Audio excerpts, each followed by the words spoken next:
Hello, Tougaloo family. Hello, Tougaloo family. Can y'all hear me okay? Yes? Okay, I need you all to do me a favor.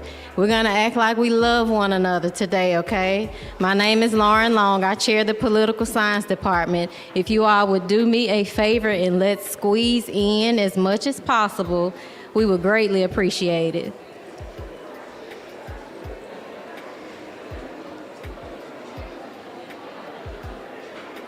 There we go. Show some love in the room.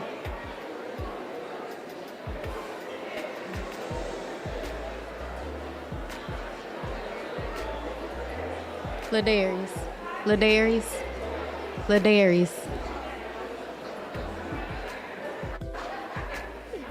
Who beside you? Anybody over there?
Testing 1 2.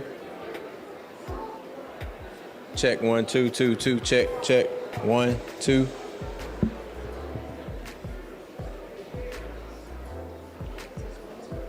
Yep. Audio, video, stream.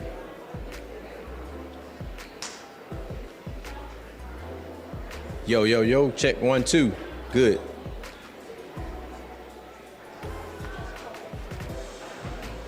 Check 1 2. Nico, you getting good audio on this one? We good? Testing. 1, 2, 2. Check. 1, 2. All right.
If you want to try it, I could get it on.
Tougaloo family, hello, hello.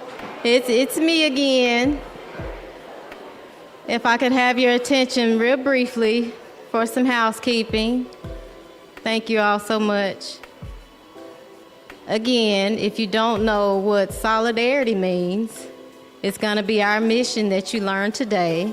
So I ask again if there is any space beside you to please slide as tight as you can to your neighbor.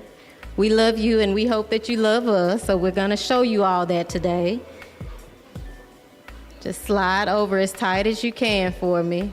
We have a few minutes until showtime, so if you all would please check your phones, any type of device, and silence it. If you have any last-minute phone calls to make, or if you need to step out, restroom break, we ask that you please do so at this time so that we can minimize traffic when the show begins. Again, we ask that you silence all phones. The restrooms are downstairs in case you're not familiar with the campus. Silence all phones, please. If you would squeeze as close to your neighbor as you possibly can. Neighbor, please don't bite. Please don't get offended.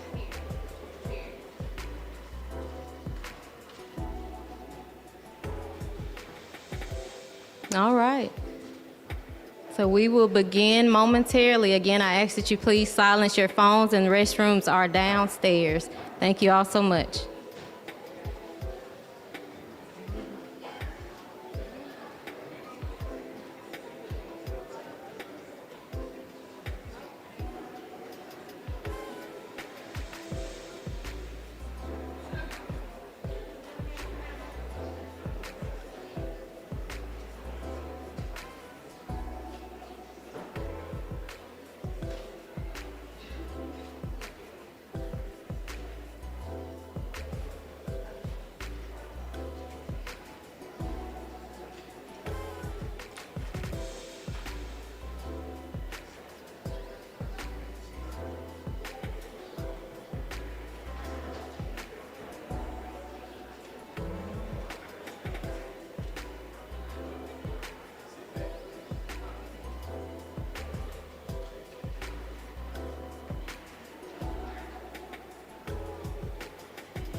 Good evening. Can I have your attention, please? Can I have everyone's attention, please? There's a white Honda Accord in the back parked in the emergency parking back here with your lights blinking. Can you please come to your car and attend to it immediately? We'd hate for you to be left here with us tonight here at Tougaloo. White Honda Accord in the back.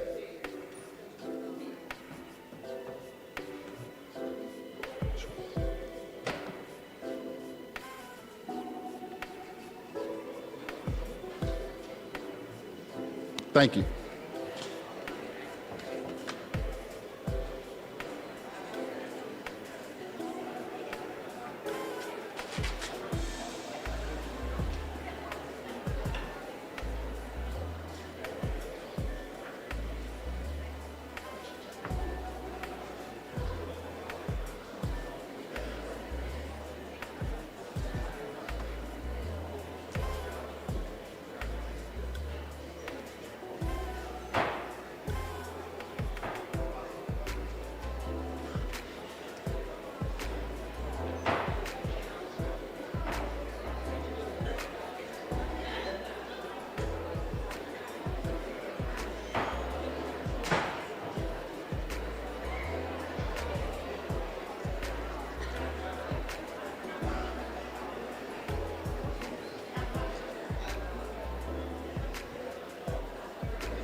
Good evening and welcome to Tougaloo College. I am not a prisoner of history, and I should not seek there for the meaning of my destiny. Those profound words articulated by Frantz Fanon at a very peculiar moment in our nation as we gather in this chapel to take up our agency. Those insights become just a tad bit more tangible. One may sense that we are arriving on the accumulation of our historical consciousness, germane to what Fanon attempted to purport. In one purview, he saw history as shaping us, and in another purview, he saw us being confined by it. There is a pleasant aroma in here. I'm talking about antiquated wood, worn pews, prayers, and protests. But what is often accentuated, amplified, illuminated, is the mere reality that this space has never been neutral. That as a result, there have been strategy sessions, hymns, and hard inquiries, sorrow and liberation thus explored. Tougaloo College was born in the aftermath of colonial domination and human bondage. But I have a good report. Unequivocally, I might add, colonialism couldn't defeat us. Reconstruction couldn't malign us. Jim Crow couldn't dismay us. Segregation couldn't silence us. Neo-colonialism couldn't erode our purpose. And political expression could not eviscerate our voice. The scholars who often take my course always speak of this insatiable desire for us to explore the critical nuances of colonialism, how our institutions were formed, democracy distorted, and the creation of the fragments of legitimacy. But amid that perpetual compelling quagmire, Tougaloo still stands.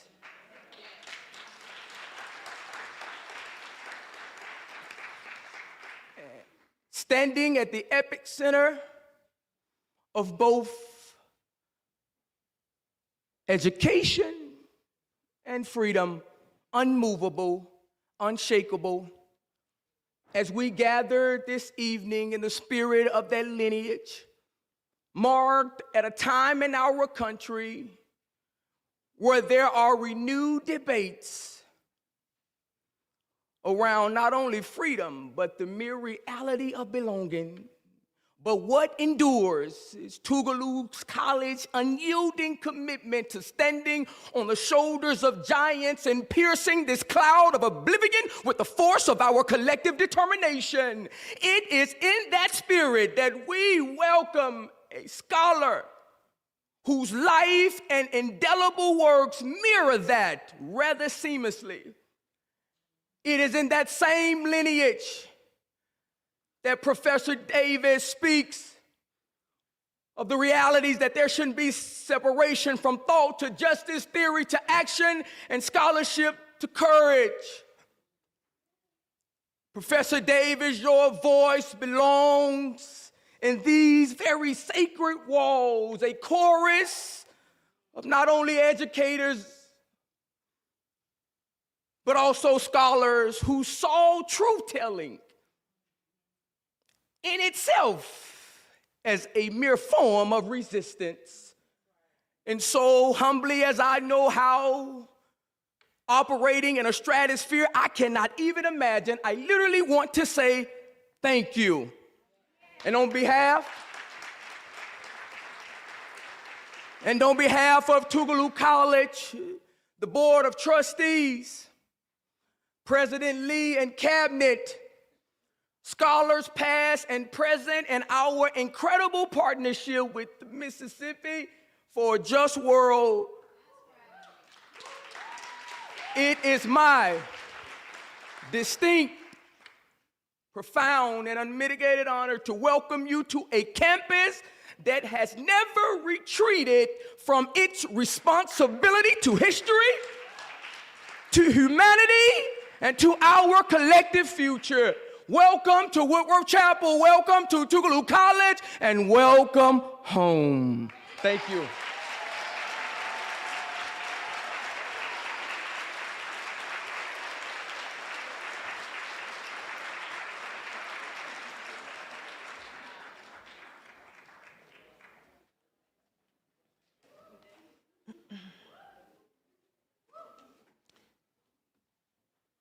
They say that freedom is a constant struggle. Freedom is a constant struggle. Freedom is a constant struggle. Oh Lord, we've struggled so long that we must be free.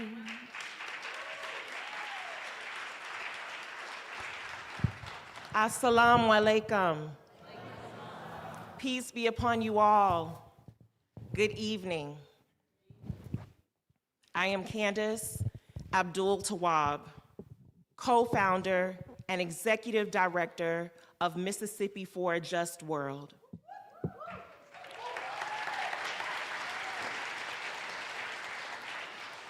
It is an absolute honor and blessing to share time and space with everyone here tonight.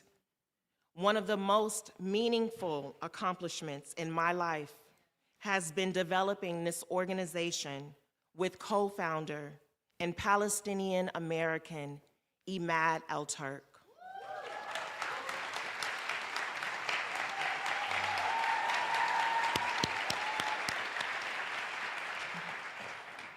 Whose vision was not just to liberate his own people, but all oppressed people.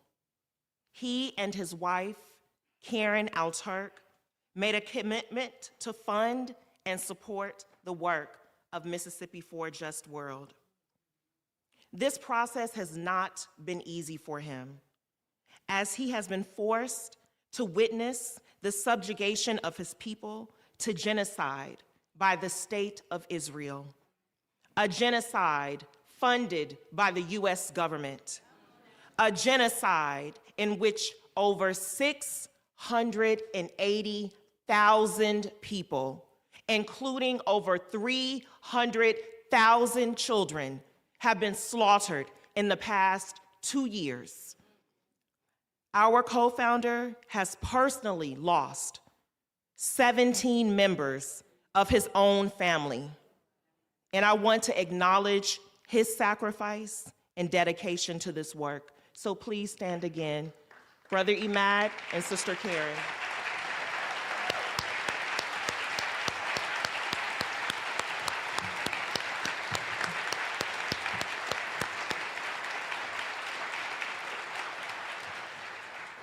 Tonight, we are on the campus of the great Tougaloo College, an institution with a rich legacy of resistance and radical imagination. An institution that was founded by abolitionists, radicals who believed in the liberation of enslaved Africans. An institution that provided a radical work-study program where students received college credit to participate in the protest of the civil rights movement. An institution that nurtured, educated, and trained the Tougaloo Nine, who radically staged a peaceful, non-violent sit-in during a time of state-sanctioned violence for violating segregation laws. Students, like so many of you in this room. Mississippi for a Just World is a human rights advocacy organization rooted intentionally and unapologetically in Mississippi. We honor Mississippi, for it is a womb that birthed resistance, breathed life into the fight for liberation and raised generations of people who learned through necessity how to survive oppression and transform it into a movement. It is a land that blessed us with ancestors who radically imagined, despite their oppressive realities. Ancestors like Medgar Evers, Ashe, Unita Blackwell, Hollis Watkins Muhammad, Fannie Lou Hamer, Ida B. Wells, Vernon Dahmer. They were peaceful, but ready to defend.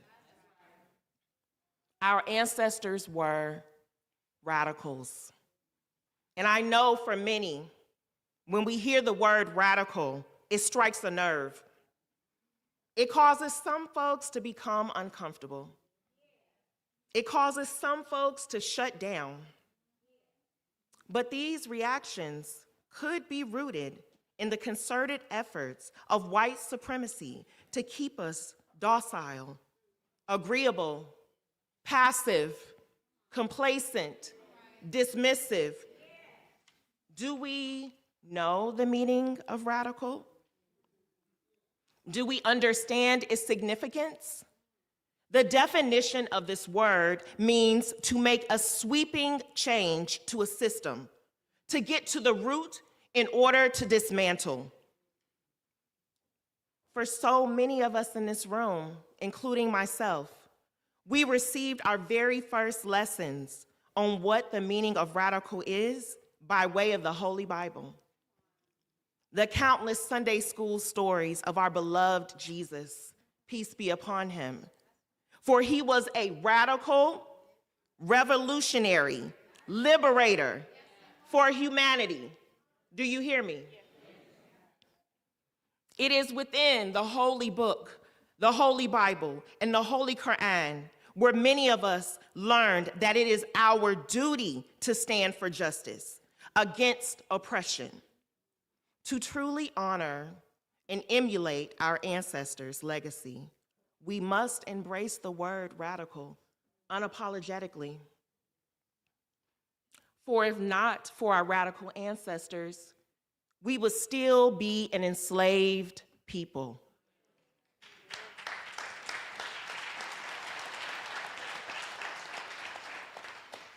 For if not for our radical ancestors, we would not have the right to vote. For if not for our radical ancestors, we would not have the freedom to challenge inhumane systems. It is in this political climate, Mississippi for a Just World is considered a radical organization because we are pro-human. At a time where our government normalizes genocide, brutality, and terror.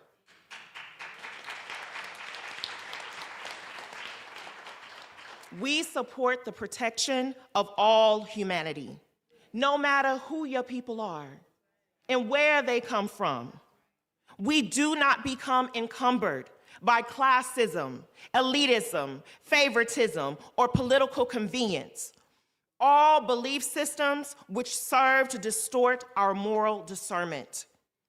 Our goal is to amplify the importance and necessity of international solidarity with our brothers, yes, and sisters in Palestine, Haiti, the Congo, Sudan, Venezuela, all throughout the world, for we know we are stronger together.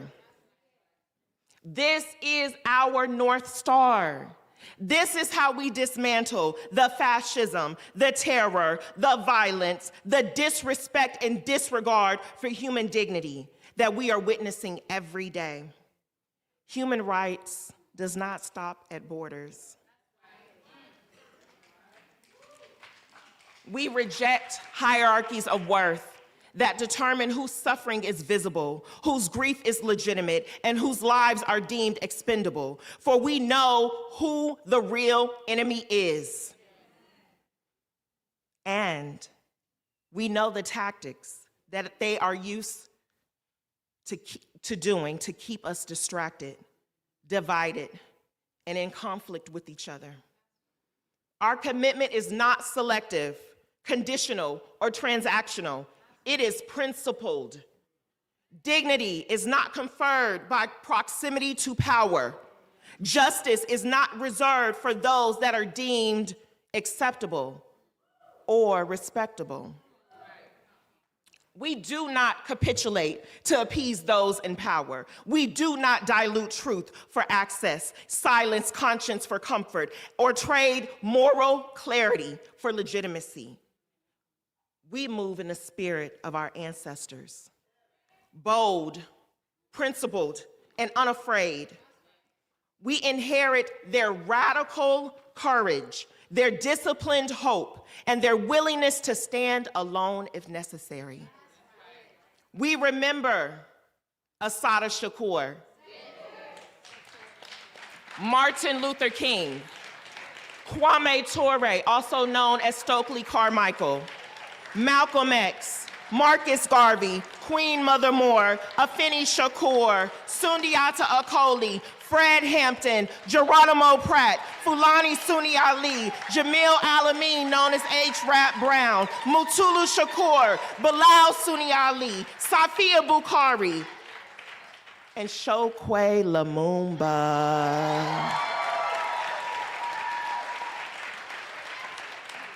And we never forget that these ancestors were once heavily monitored by the US government and deemed terrorist as a way to discredit, disrupt, and destroy their impact.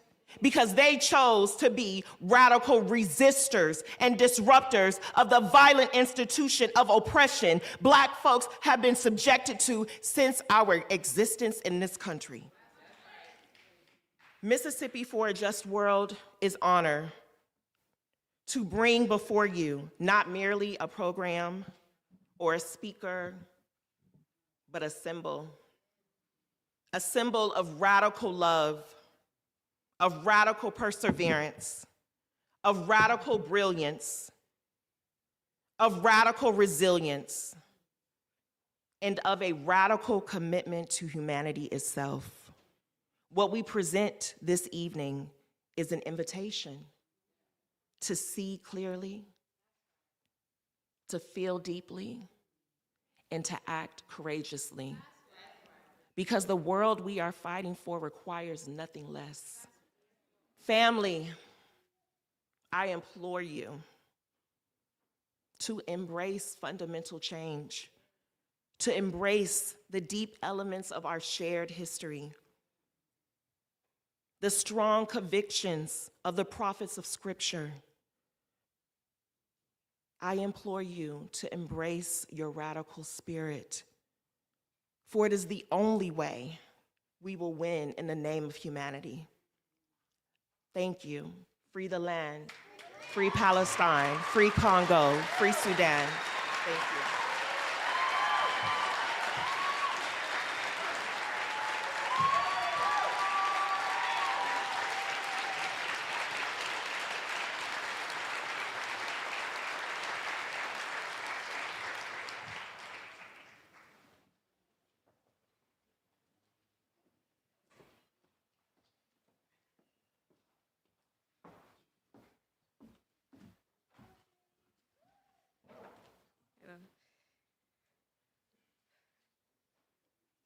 Good evening and welcome, Tougaloo students, alumni, staff, faculty, and visitors. I am Sydney Armstrong, a graduating senior majoring in political science with minors in pre-law, public policy here at the illustrious Tougaloo College.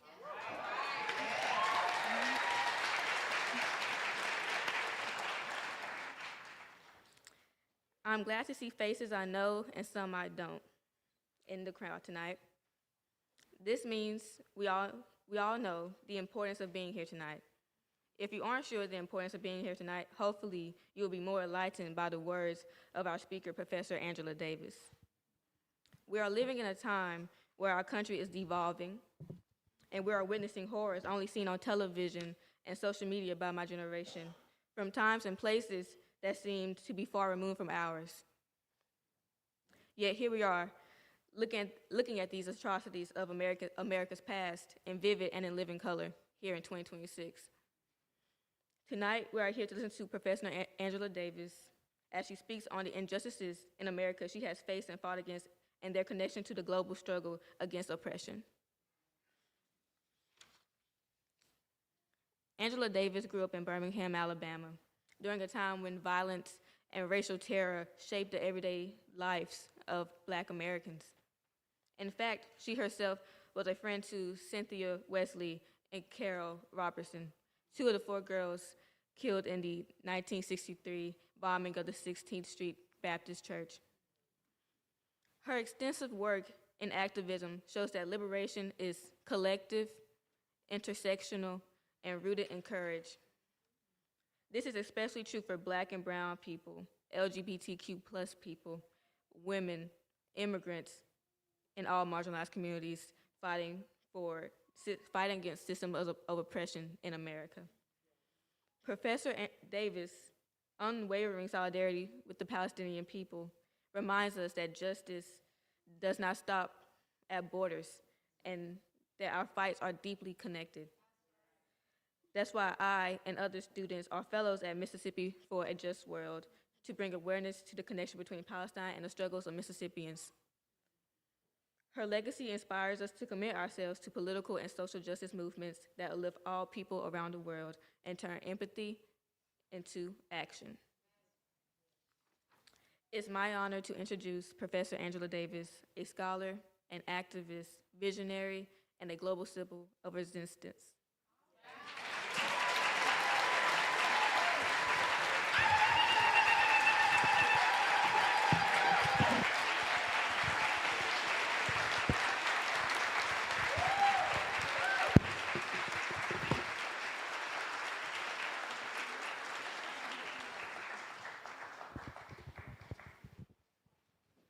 Tougaloo, good evening.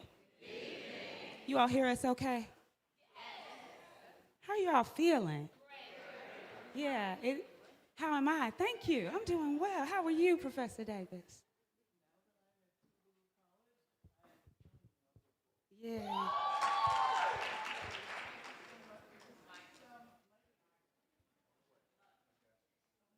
Help is on the way.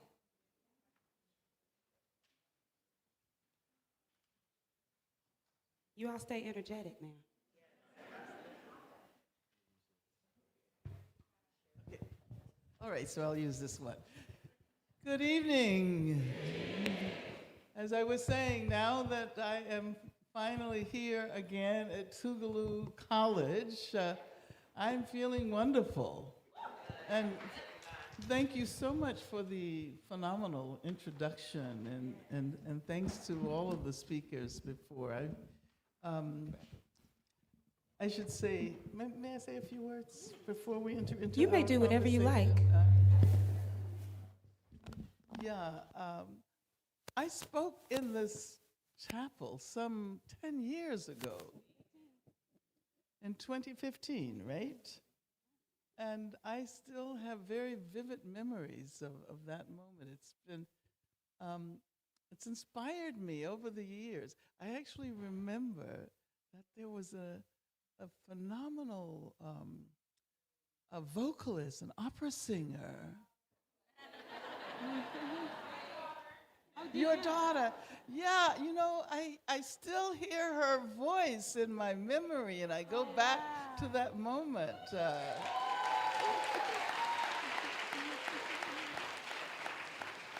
You know, but also I, of course, know about the role that Tougaloo played in the movement, and thank you so much for keeping the tradition of the radical tradition of Tougaloo College alive. And I just also, you know, want to emphasize that to be radical is to understand the world, is to understand not on the surface, but at the root. Radical means root. So don't forget that. If someone ever calls you radical, be proud of that. Is what we should all do. All right, I won't take over, so. This is your classroom. You see the young people taking notes right there in the front. Class is in session. You all ready? Yeah. Professor Davis, we're so thrilled that you're back here. I'm going to break from a bit of formality and ask for some crowd participation because you had a birthday on Monday.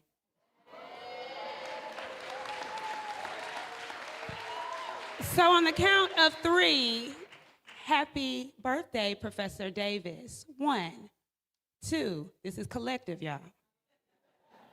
3. Happy birthday, Professor Davis. Yeah, that felt good. Thank you. Happy birthday. As you mentioned, you've been here before. I remember 2015, I sat back there in that corner with my now 11-year-old. She had no idea what was happening, but she was in the building, and there she is now. Welcome back.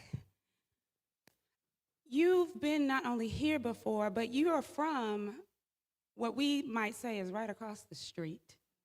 Birmingham, Alabama. You all are our neighbors, our cousins, and we hear a lot about your political consciousness, but perhaps not as much about your upbringing in Alabama. So I wonder if you could talk to us a little bit about how growing up in Alabama shaped that political consciousness. Well, I am a proud Black Alabamian and aware that Mississippi is our sister state. As a matter of fact, my father was from Marengo County, which is less than 2 hours from the border. And my mother was also from deep in the country, a place called Sylacauga. So I grew up with that sense of history. Both my mother and father were educators.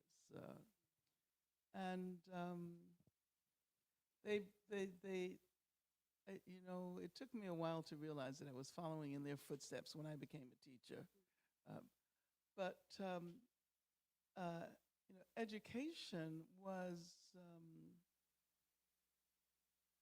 absolutely central to the shaping of their identities. And my father didn't last very long as a school teacher because he had a family with 4 kids, and so he bought a gas station and had the only Black gas station in Birmingham for a very long time. Almost everybody during that era knew my father because that's the only place where they could get gas. Safely, as well. But to abbreviate a very long and complicated story, I not only learned what it meant to identify as an advocate of struggle, but I learned that struggle always had to be collective. I grew up not so much thinking of myself as an individual who had to try to outshine all of the other individuals in my midst, but someone who had to contribute. Whether or not those contributions were actually recognized. I also had the good fortune to be in contact with socialists, communists, when I was a very young child, because Black members of the Communist Party traveled from New York to Alabama and other parts of the South. As a matter of fact, many people are not aware of the fact that Black communists helped to do work in the South that paved the way for the emergence of the civil rights movement. They organized tenant farmers and workers in the mine. You know, Birmingham is the industrial center. Birmingham, as a matter of fact, used to be called Johannesburg of the South, America's Johannesburg, because of the steel industry. And so that's when I first learned about the importance of solidarity with South Africa. I learned that if we were going to succeed in moving forward in the struggle against racism, we also had to stand up for workers' rights. I would like to say that I realized then what a vibrant movement for gender justice there was. But I had to find out about that later. But it did exist. It did exist. And we know that many activists were involved in campaigns against sexual violence directed against Black women during that period. Anyway, you know, and it's so I rich. can tell you a lot, but when I reflect on my background, I feel so thankful that you know, despite the regimes of segregation, I think I grew up in the best possible place for me and for struggles. I'm just, you know, so thankful that that my mother, and I've told this story many times, used to tell us children when we were upset about what we could not do as a consequence of those regimes of segregation. She used to remind us that that was not the way the city, the state, the country should be organized. She used to say, this is not the way things are supposed to be. And one day they will change. And you will be a part of that change. So I think I grew up knowing how to live in that world of segregation, but also inhabiting an imagined world, also inhabiting a different world. And that has sort of been what has driven me all of my life and continues to drive me today. That's so rich and beautiful. I'm deeply appreciative as a Black Southerner, right, a proud Black Southerner, for the nuance that you describe and really demystifying what it means to be Black and from the South. And you even mentioned gender. Being a Black Southern woman has its own realities that are not all steeped in trauma and pain, but there's beauty in the midst of that. Do you feel any resonances being in the South right now? Oh, at this moment? absolutely, Yeah. absolutely. The moment I sat down in You were at Jackson, home. Mississippi, I said, I'm home. Yeah. And of course, I'm meeting the son of my good friend Tougaloo Lumumba, and I'm re-experiencing so many moments, and I really deeply thank you for inviting me to spend this time here in Jackson and at Tougaloo. Yeah. And thank all of you for carrying that legacy forward. The invitation is open, right? She's always, you are home. You talk in Freedom as a constant struggle about freedom not being a destination, but a practice towards liberation. Talk to us about what practicing freedom could and should look like for us in Mississippi, perhaps for our cousins in Alabama, in the South in general. What does it look like to practice freedom in the way that you sort of described from your upbringing amid regimes that are still very present that represent our oppression? Well, first of all, I'm so happy that this event is sponsored by Mississippi for a Just World. When I think from Mississippi to Palestine, that gives us a sense of the breadth of the practice of freedom. Freedom is a practice. It is not a destination.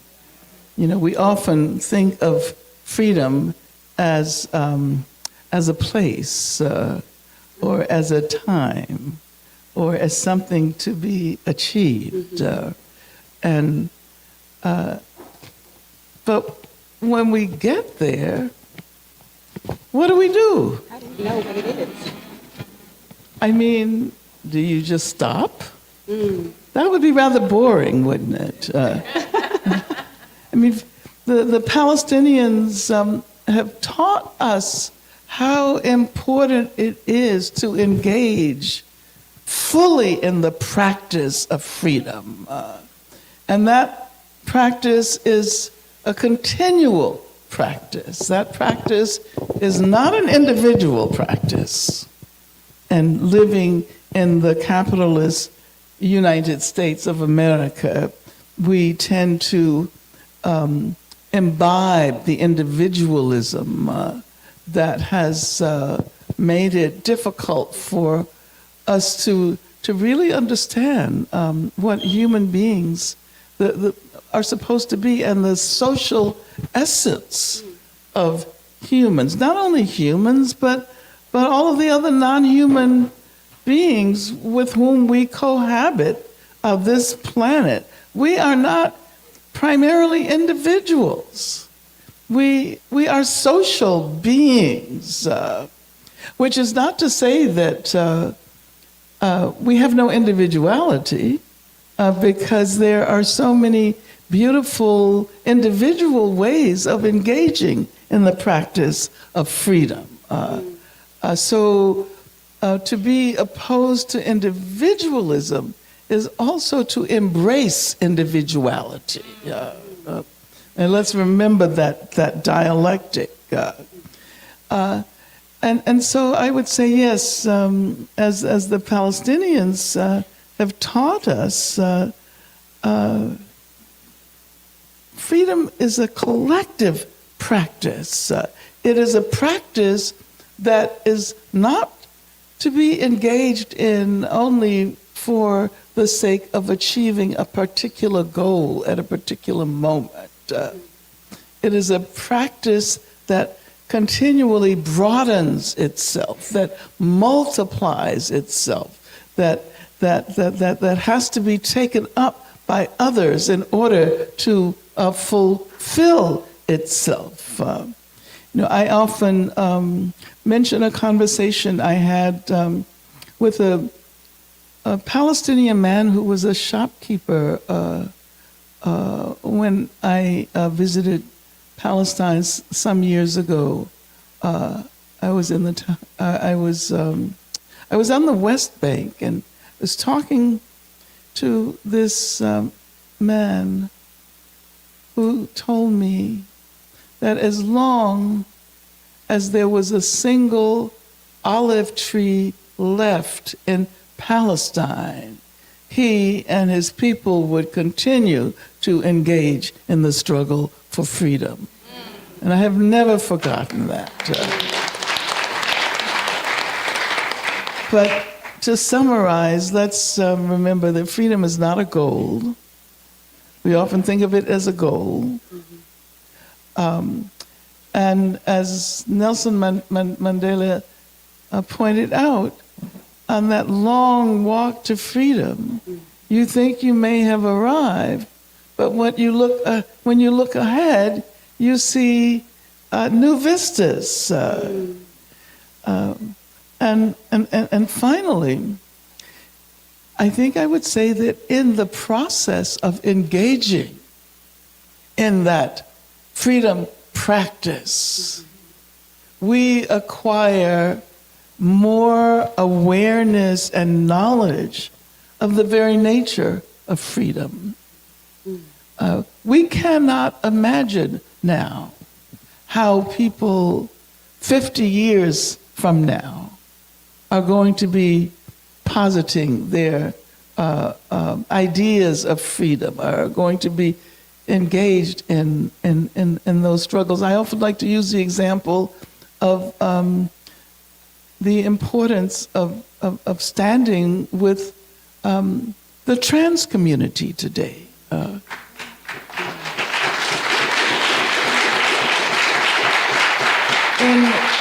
In 1964, during Mississippi Freedom Summer, we probably could not have imagined how important it would be during this period, how important it would be to stand with trans people, how significant a dimension of freedom that is. And so I think we will continue to broaden our sense of the nature of freedom.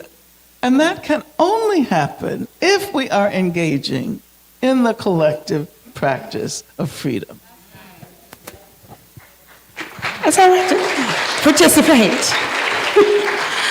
So I'm interested because as you talk about freedom as a practice, that it occurs to me is what you described as what your parents were doing, opening up a gas station so that Black folk in Birmingham had a place to safely exchange goods and get what they needed, and your mother never letting you once think that it was normal for you to be oppressed in the way that you were, or for our people to be oppressed in that way. And so to me, that strikes me as the practice of freedom, even amid those really deleterious circumstances. You mentioned in the book that there were freedom fighters who gave us blueprints to help us to shape and strategize these current and contemporary freedom movements. So, I mean, your parents are on that list, because that was a freedom fight in itself, to be a business owner and an educator, and to even just educate your own children around their rights.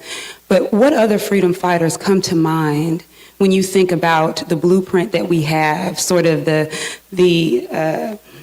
talisman that's left for us to shape contemporary freedom movements, especially in the South? Well, I think it would take me too long to name the short list, the crib notes of that list. But you know, I think, you know, first I would say that maybe we shouldn't use the word blueprint, because we are often looking for blueprints that tell us exactly what we have to do. But as the world changes, and largely as a consequence of the struggles we engage in, new strategies are necessary, and we can't be held back by trying to hold on to the way other people did it. And you know, we have such wonderful foremothers and forefathers and foresiblings. Is that a word? It is now. 4 siblings. You heard it here first. Who have inspired us, Yeah. and who have taught us. So I like to think about learning from and being inspired by,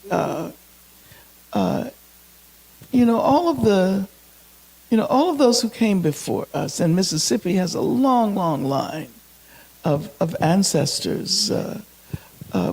But I also, as an elder myself, and it's kind of hard when you're young to imagine yourself becoming an elder, right? And even when you're old, it's kind of hard to imagine yourself being an elder. Although that is the goal. We want to make it to elderhood. But to remember that we learn from those who came before us. We learn from Fannie Lou Hamer, who told us that nobody is free unless everyone is free. And we learn from Medgar Evers, and we learn from Martin Luther King. We learn from so many people.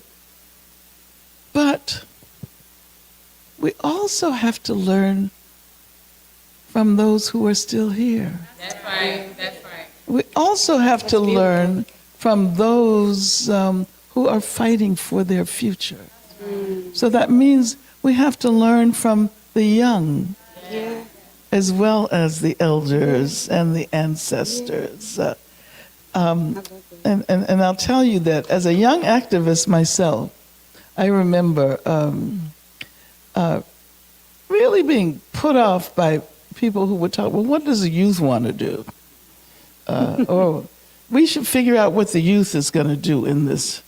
And then there were those who asked us questions and asked us how we saw this particular struggle, or how we would what our analysis be, and who took us seriously.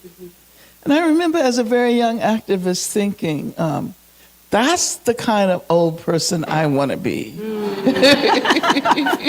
I don't want to be the kind of old person who tells young people what they should be thinking and what they should be doing, and that they should be doing it the way we did it when we were their age.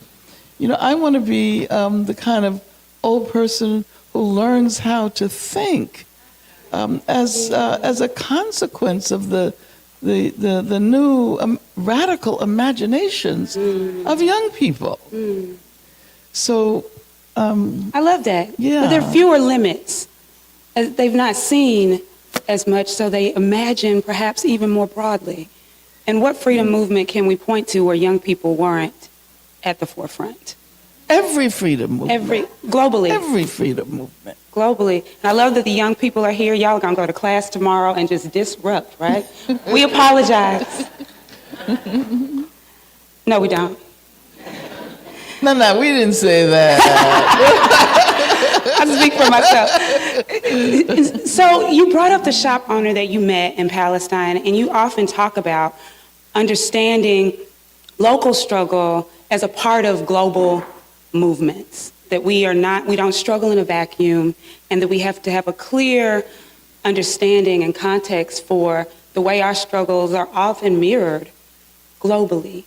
And so to me, and you sharing that story, I heard humanity, right? You met a person making a living, trying to survive.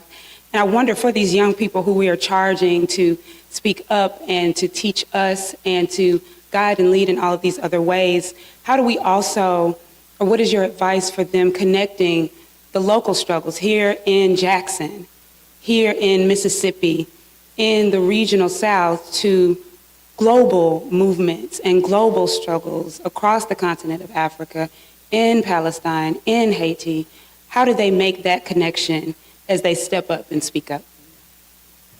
Well, sometimes I think it's really important to use our imagination. As a matter of fact, I think that should be one of the primary roles of education.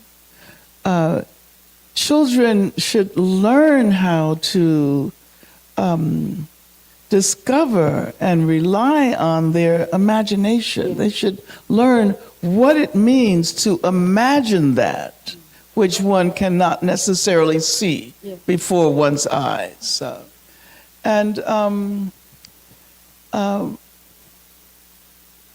We live,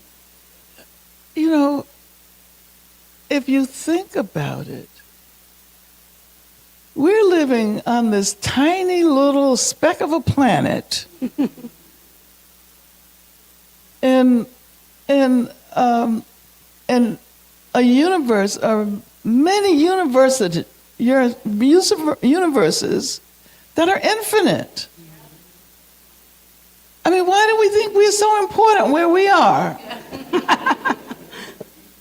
From the vantage point of if one can even imagine what all of these universes are like, we wouldn't even be visible.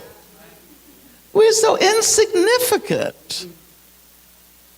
And if we think about our utter insignificance in relation to the vastness of the world, it seems as if our role would be to create significance. And the way we do that is not by focusing on ourselves, but by making connections, by becoming larger, by becoming much larger than we are.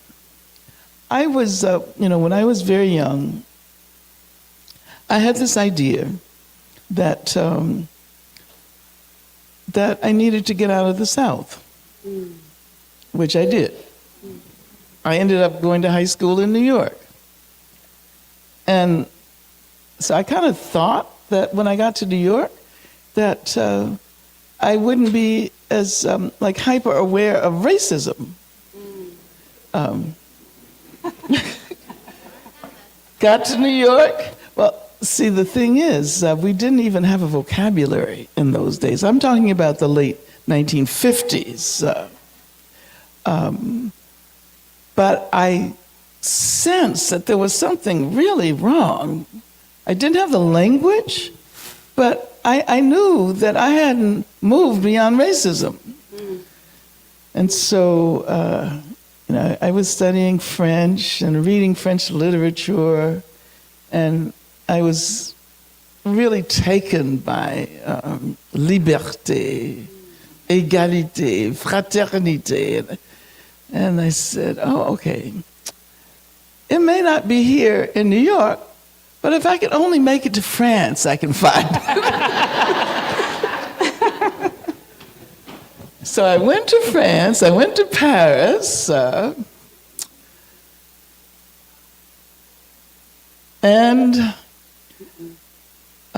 I remember a conversation I had with these sisters from Martinique, who told me that, you really have to watch out because they might think you're Algerian. So be careful in this. So as a consequence, I started to check out what was happening in Algeria and the demonstrations that were going on at that time. And I found France Fanon, Les Damnés de la Terre, and read that. So all of which is to say that I thought I was going to find some better version of freedom, but instead of finding that, I found international solidarity. I found the Algerian Revolution, and then and since then, my life has been very much informed by solidarity. And I should just say one other thing. I don't want to talk too much, but no such thing. At some point, I end up in jail. And if you don't know the story, I wrote an autobiography. So you read about it. You can look at it. I ended up in jail, charged, I'm saying this to the young people, charged with 3 capital crimes. Yeah. Charged with murder, kidnapping, and conspiracy. And I was facing the death penalty. What rescued me from the gas chamber was international solidarity. It was people all over the world getting involved in the campaign for my freedom, including in Palestine. As a matter of fact, I received a solidarity message from Palestinian political prisoners who had smuggled it out of the Israeli jail they were in, and then my attorneys brought it in to the jail where I was incarcerated. So that's a very abbreviated description of the absolute importance of international solidarity and why.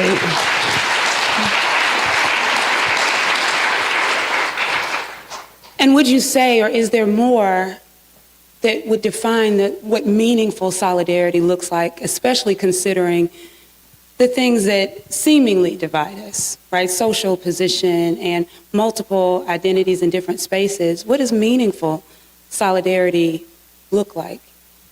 Well, solidarity is always freely given.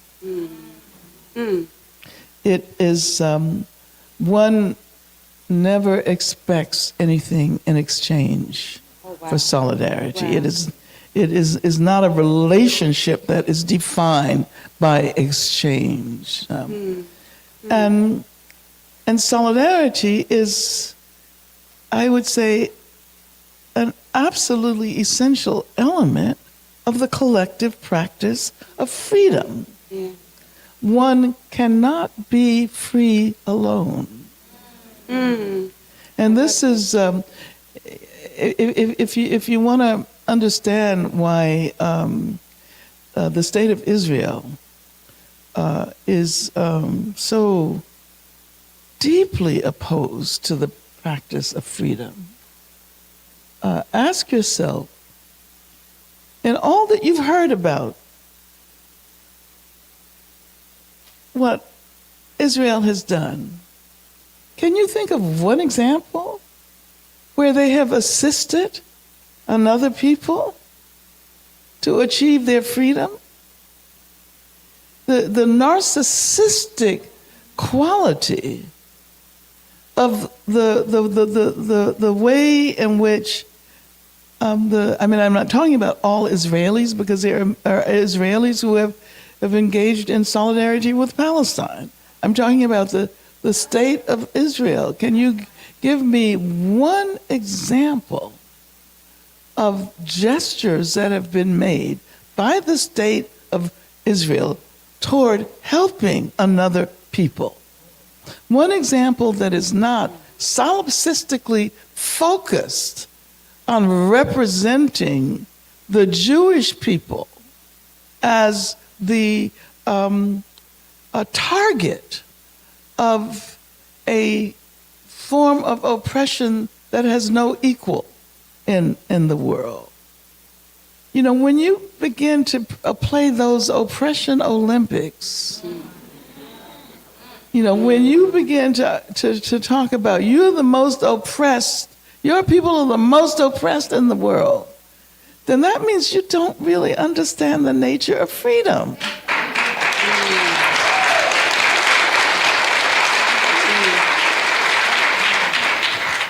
And meaningful solidarity starts there with understanding.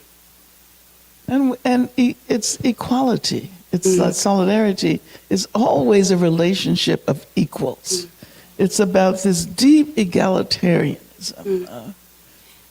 In order to even consider equality, especially across a table with an individual who may not think like you, believe like you, look like you, to me that takes me to, the humanities, the arts, and what they help us do. So if we shift for just a moment and think about these freedom movements that are really built on artistic expression, we think about the Harlem Renaissance, we think about the Black arts movement. You had a friendship with Toni Morrison, whose vision of narrative as liberation guides us all, certainly me in my work.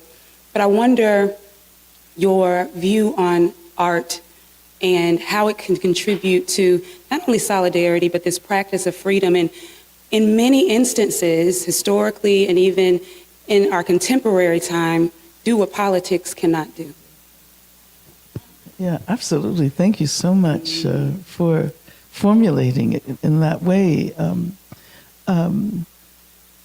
Because I don't think that we can have vibrant, successful liberation movements without an absolutely essential aesthetic dimension.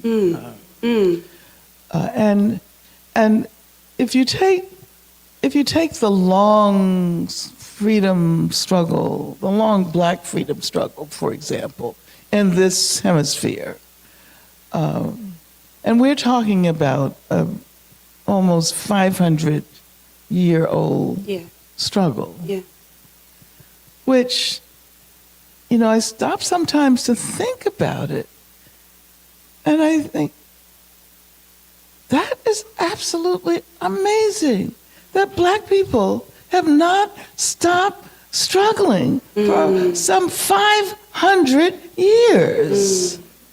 And how does that happen? How? I mean, how do you does that survive happen? and create? Well, I want to say that what is at the heart of that struggle is the creation of art and beauty.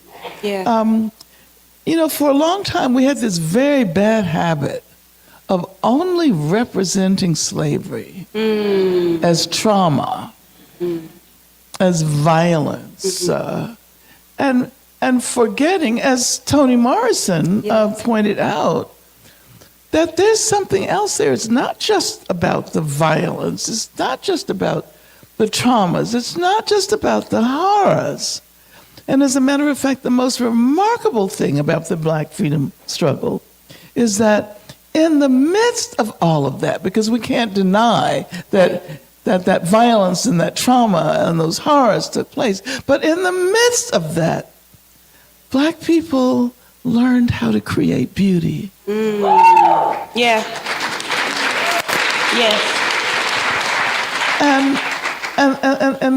And that is why we've been able to sustain ourselves for so long. When you think about it, I don't think that there is a human community on the planet that has not been touched by Black music. That's right.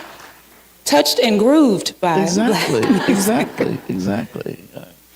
That's brilliant, and I think such a poignant way of balancing how we practice freedom and that not be predicated on what someone is allowing us to do or giving us. I have a question from the audience, and I have another question. Now, what do we have time for? Both. Great. Okay. So we are sitting in a room. I'm heartened by this audience tonight because as we scan the crowd, you all look like everything that we are. You look like the Mississippi that perhaps people never see when they turn on their television. Yeah.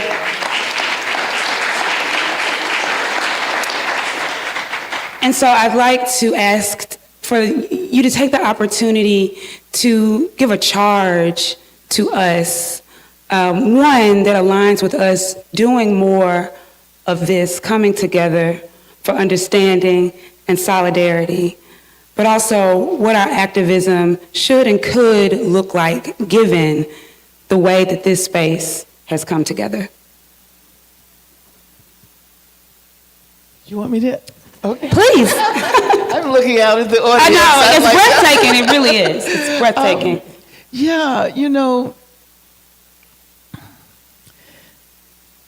Oftentimes we have a tendency to want to create formulas because that's how we learn. But formulas don't always, or they cannot grasp the complexity of our lives. And I believe that our activism has to look like us. Yeah, that's right. And our phenomenal individuality. It can't just be one thing. That's right. It has to come from your hearts. And the older I've gotten, and I turned 82 the other day.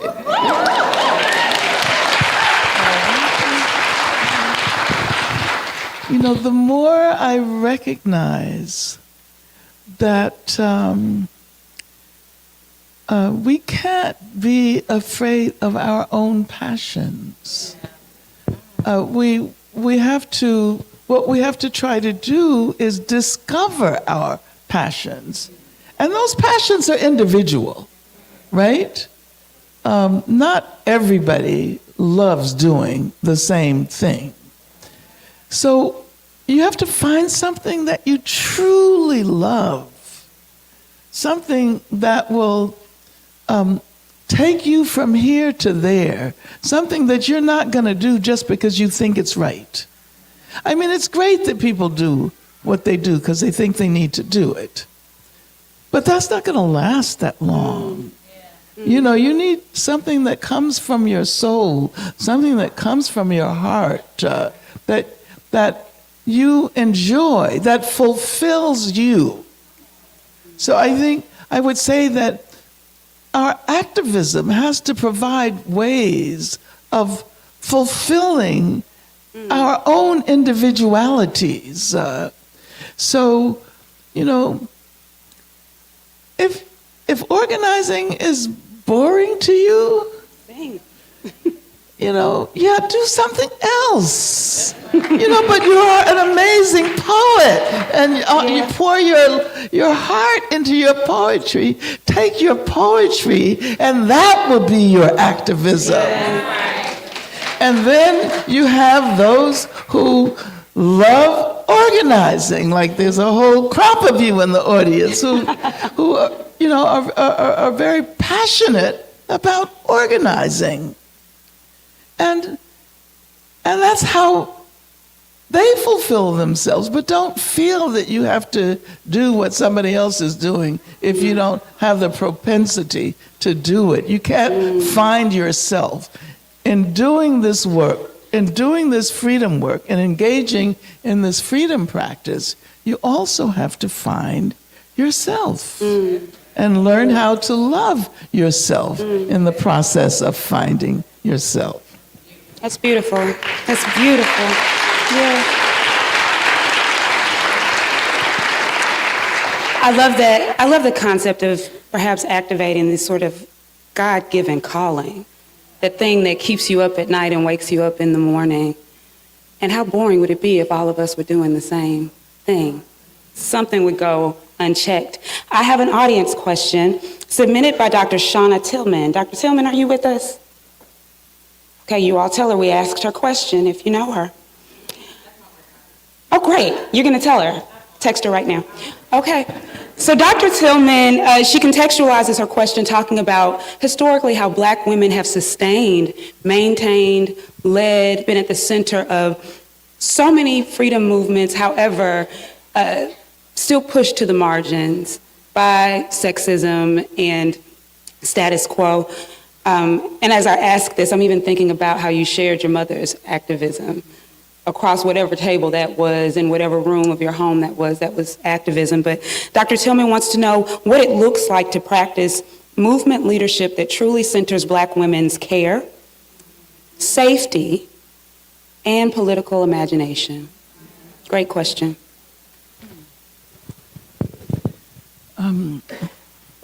Well, what is exciting about this period is that we're learning so much about what we never knew. As someone who came to political maturity during the 1960s, I was, very much influenced by the what you might call the masculinism of the struggle, because we didn't even have a discourse, a language that allowed us to insert ourselves as Black women into the struggle. The language of struggle was about freeing the Black man, and of course, in a lot of ways, it was the black women who were out there engaging in the struggle to free the black man even more so than, I mean, many people aren't aware of the fact that the Black Panther Party was a majority female organization. 2/3 of the membership of the Black Panther Party all over the country consisted of women. Did you know that? But the discourse was a masculinist discourse. And I think it's important for people, regardless of their gender, to recognize the impact of discourse. It's not about who you are, it's about how you're taught to think and how you're taught to perceive. And so we were all taught to perceive the world in masculinist terms. And this is why this is such an amazing era for young men and women, because they are now recognizing that all of these things are not etched in stone, they're ideological, and they can change. So, I would say that this is precisely the moment. We haven't solved the problems. There's a lot of sexism, heteropatriarchy is another word that we use, right? That continues to exist. But more and more people of all genders are recognizing the ideological nature of all of this, and that it can change, and that it is not going to define the future of our world. And so that means it's as hard as things are, it's a much more propitious space for young black women. And it's up to those of us who are older to mentor our young sisters, because it's important that you know how it used to be. And see, that's the thing about history. Once you realize that changes have happened, that imagination grows. The imagination grows, and you realize that nothing has to remain the way it is.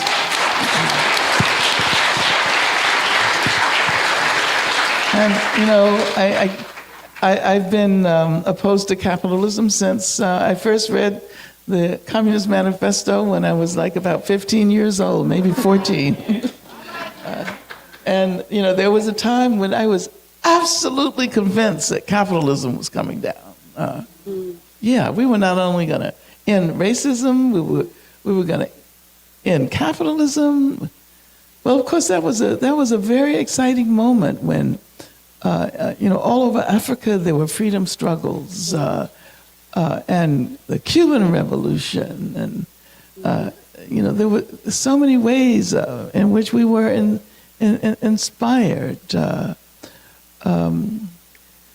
There was Patrice Lumumba. Yeah. Have you all seen that amazing film? It's marvelous. What's the title of it again? Tell me the title. Congo. It's Soundtrack to a Coup d'etat. See that film? Brilliant. Yeah, and watch Abby Lincoln and Nina Simone, and you begin to understand that film, that documentary actually centers black women, but it also centers the aesthetic dimension, music and art, and you begin to understand how the world can change.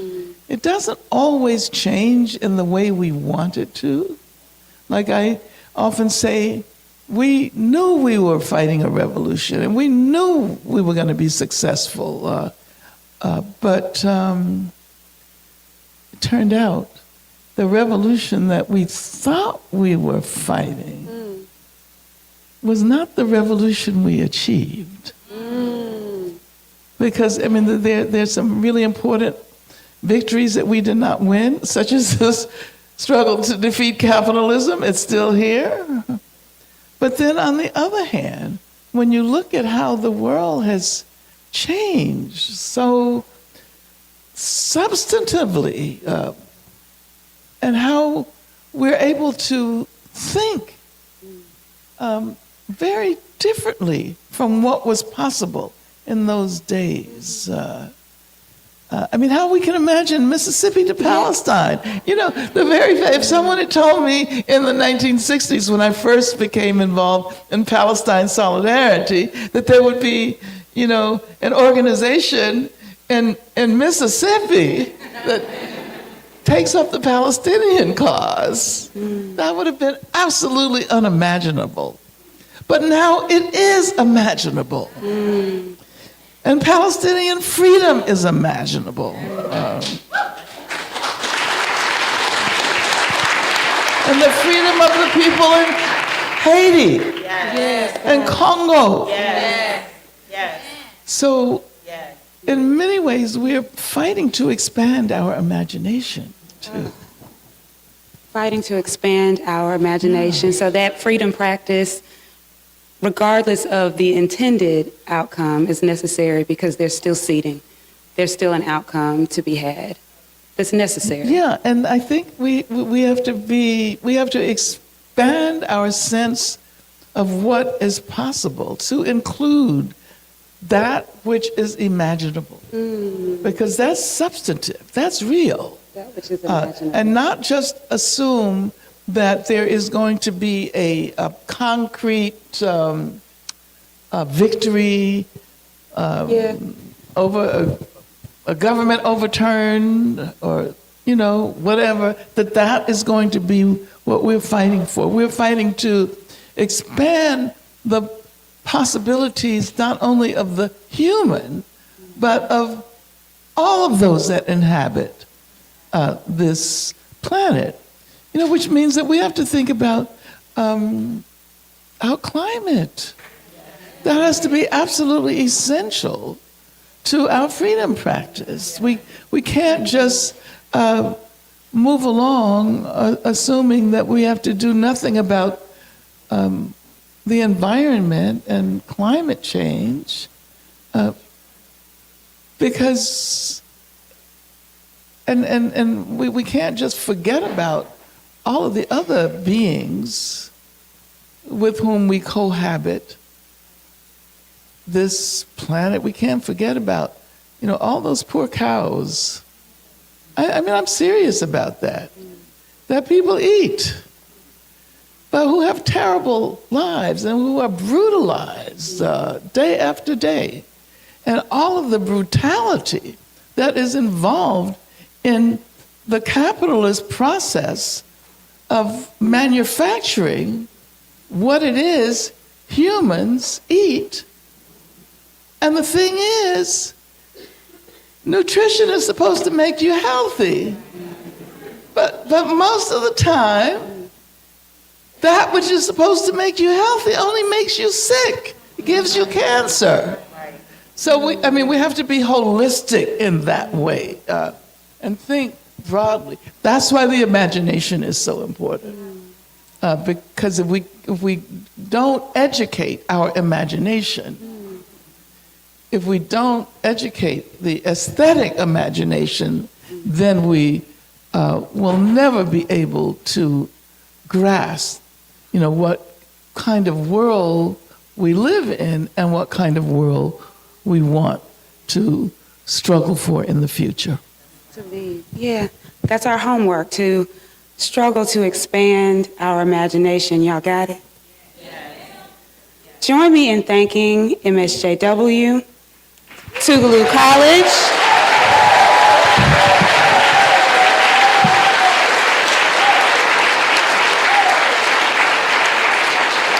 I want you to save some energy for yourself. Thank yourselves for curating such a beautifully diverse and powerful room.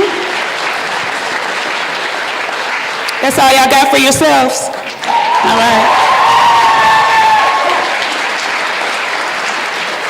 And please, a collective, audible hug for our dear sister, Professor Angela Davis.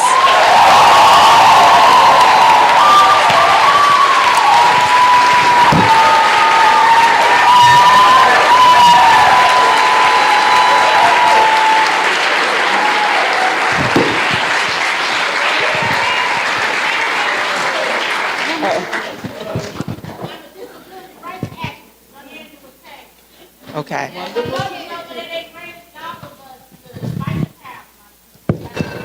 Thank you. Thank you. We're not done just yet. Excuse me, this is a woman here whose name is Angela Taylor. Angela Y. What does the Y stand for? No, that's fine. We got plenty of similarities. Okay, she's from Alabama and she's a disability rights activist.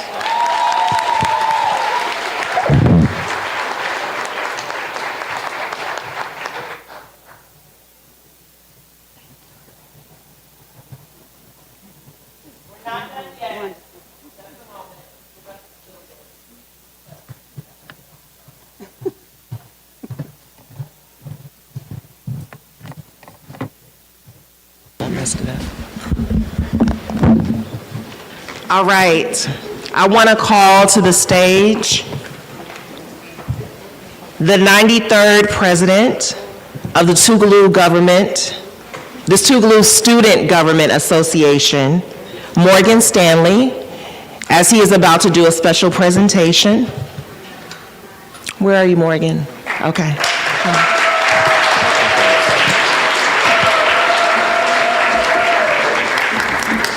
Good afternoon. Oh, I'm sorry. It is my honor and my distinct pleasure to present this award of excellence in social justice. In profound recognition of a lifetime devoted to justice, liberation, and a fearless pursuit of truth. Through revolutionary scholarship, courageous activism, and unwavering moral clarity, Dr. Davis has transformed global conversations on civil rights, abolition, gender equity, and human dignity.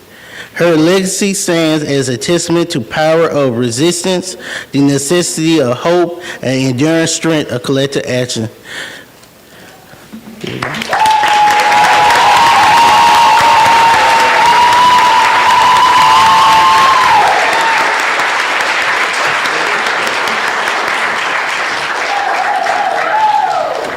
Go get on the other side.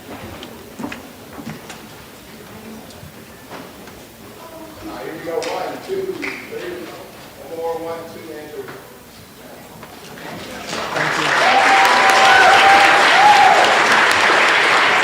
I would like to call special attention to 2 out of 3 of those students are Mississippi for a Just World Human Rights Fellows.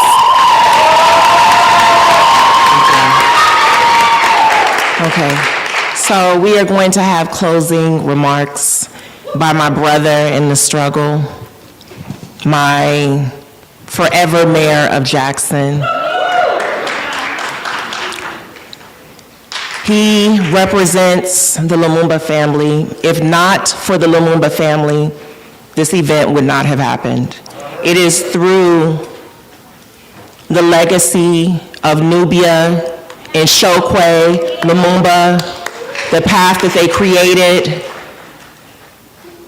the impact they made. And we are better in this world because of them.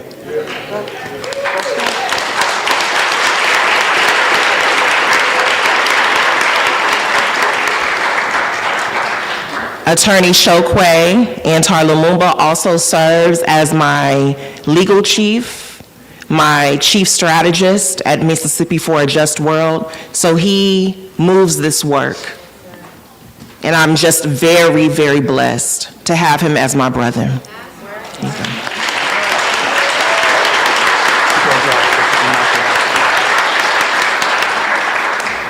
Free the land. Free the land. Free the land. By any means necessary. Listen, give our sister, Professor Angela Davis, another round of applause.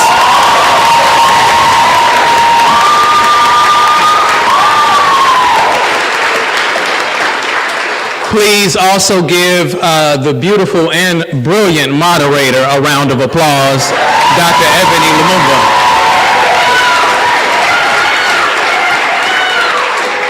And while you're doing it, I know that we've done this a few times. Again, please, please give Mississippi for a Just World a round of applause.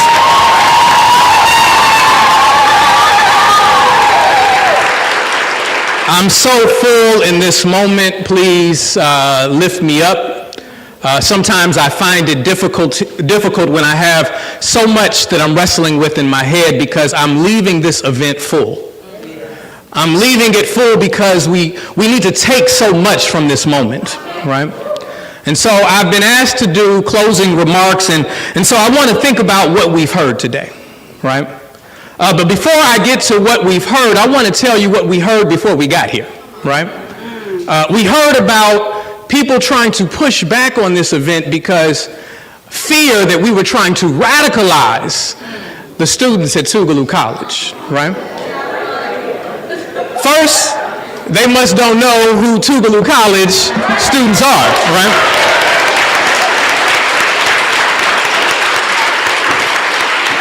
When we stepped in, we heard about Tougaloo's history to not shrink back, right? We've talked about what a radical really is, and a radical is a person who seeks change. And so if you look outside of these walls, outside of these doors into your neighborhoods, and you see a community, if you look into Palestine and you see communities that are in need of change, then the reality is you have to be as radical as the circumstances dictate you should be.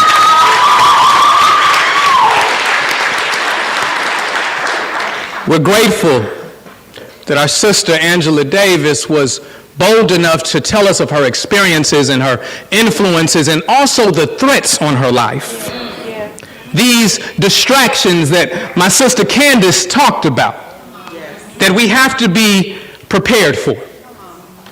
You know, sometimes we get these comfortable jobs and these comfortable lives and we become a little fearful of being as daring as we need to be.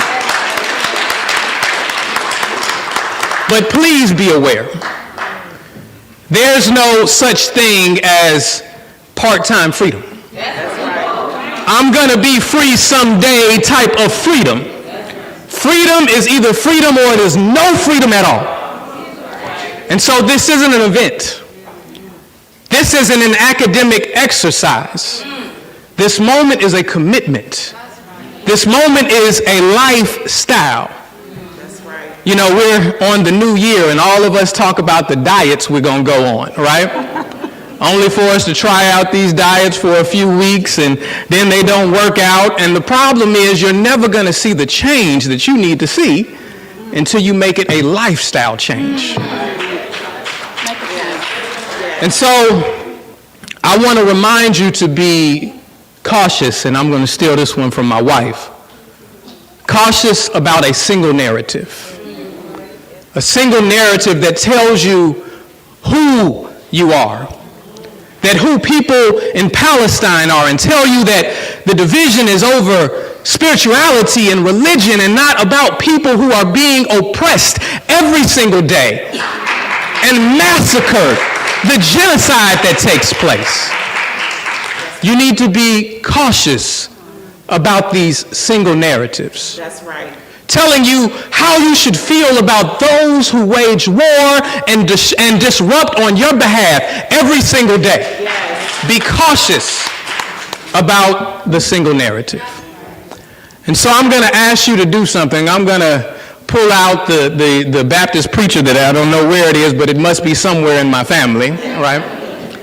And so I'm going to ask that you be patient for me as I give this closing remark. do me a favor and look at the person to your right.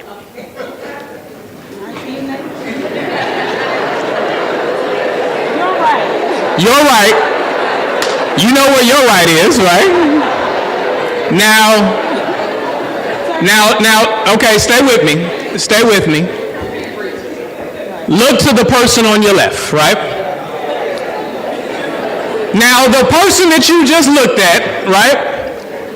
They look like good people, don't they? Speak up. They sitting right next to you. They look like good people, right? Right? Now, what if I told you? What if I told you that the person you just looked at, before we walked into this chapel today, as I was getting out of my car, they hit me over the head and took my wallet? Would that change the way that you look at them?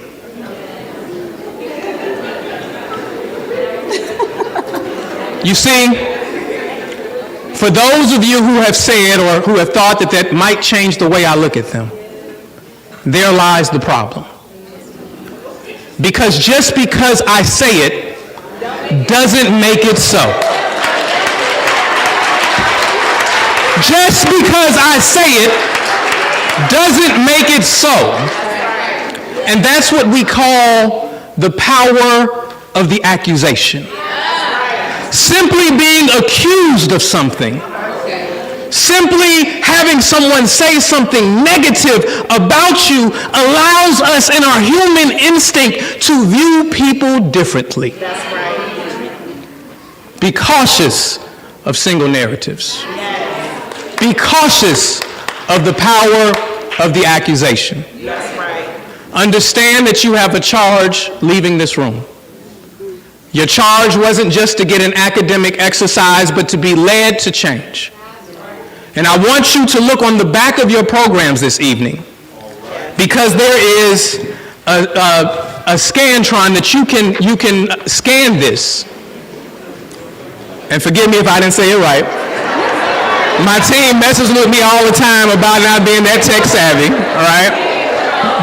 Y'all know what it is. Y'all know what it is.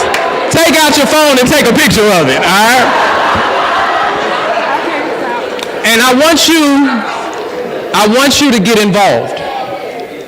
I want you to get involved.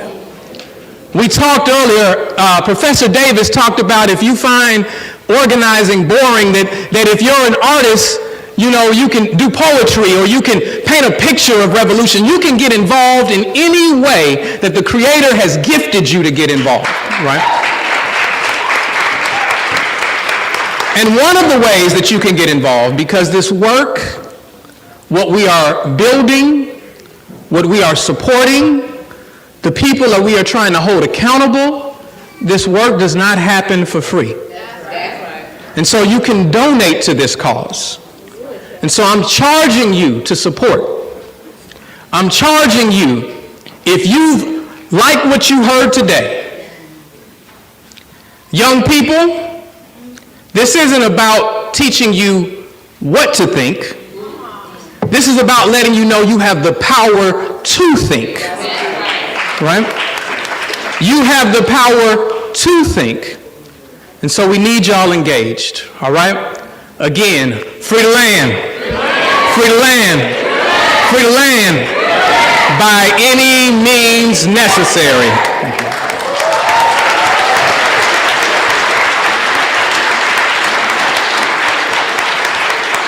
Okay, assalamu alaikum. Everyone go in peace. Thank you. Thank you for coming out.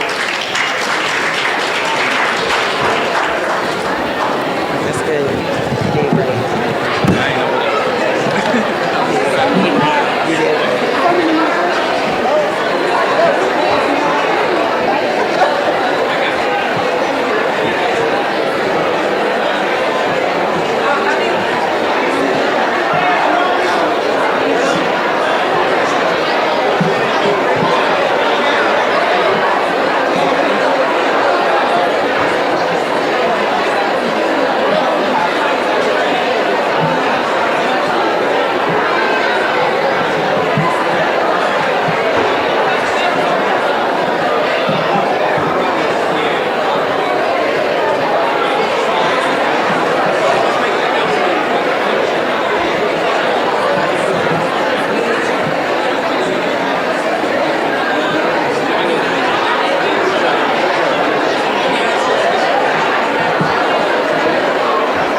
Okay, at this time, we're going to let Professor Davis take a break. She needs to take a radical break right now. So let's go ahead and head on out. Let's get to our destinations.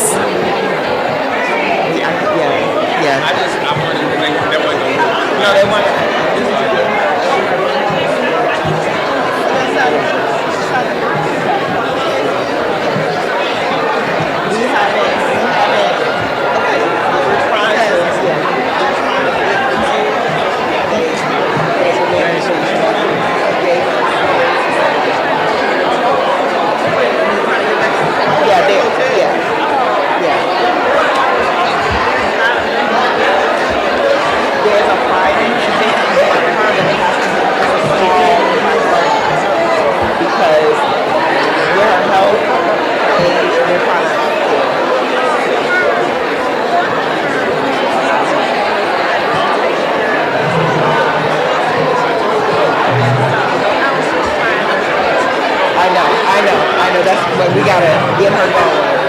Yeah, we gotta get her going. I need you to go get my purse. Down there is next to Professor Liner on the floor.